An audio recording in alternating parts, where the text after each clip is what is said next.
Pandemic, polling on the pandemic. No, of course not. But what I look at, I trust the science of polling, but the assumptions used can change it.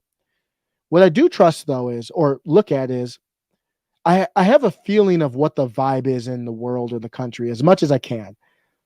Does the polling match that or not? Doesn't mean it's right or wrong, but I'm just curious. Does it match that or not? The polling matches. Opinion on the following statement. Here's a poll. It's time we accept that C-19 is here to stay, or it's a question. Let me bring it back. Is it time we accept that C-19 is here to stay and we just need to get on with our lives?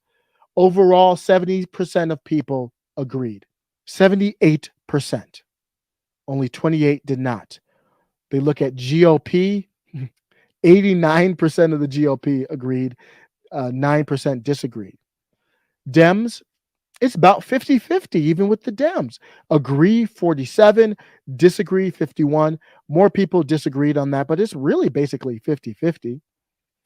This is the one that is you always, because right now people are so entrenched, the only group that can move really are independents. And independents, 71, greater than the overall percentage. 71% is time say it's time to move on with our lives. 26 disagree. What's my takeaway from this? Before I get to my takeaway, Phil said it. The entire country, let's move on from Democrats over my dead body. What's scary here to me is traditionally polling ran DC. That was my impression. I've never been in DC, but my impression was that polling was like a lot. Like if you were polling badly, it was like currency. You didn't have any currency. You couldn't get anything done. You didn't have any influence. People laughed at you.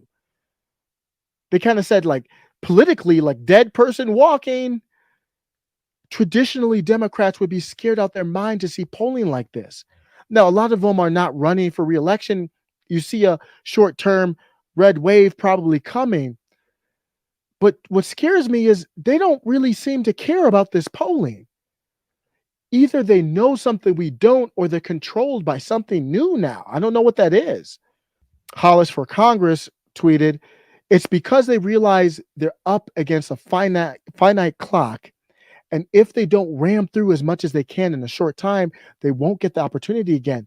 They think if they can lay the groundwork, then the next generation will come in and build their dream, as he described it, commune.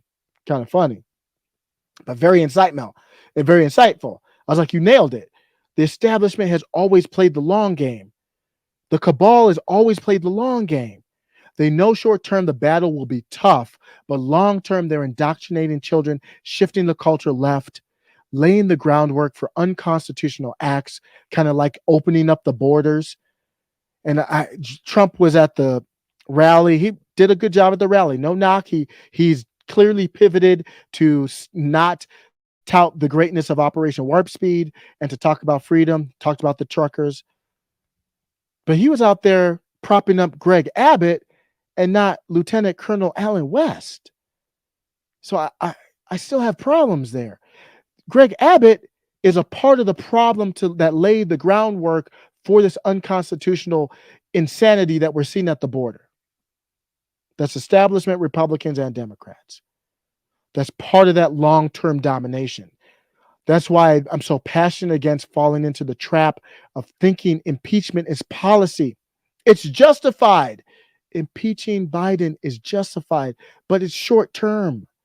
That the cabal's already ready to swap him out.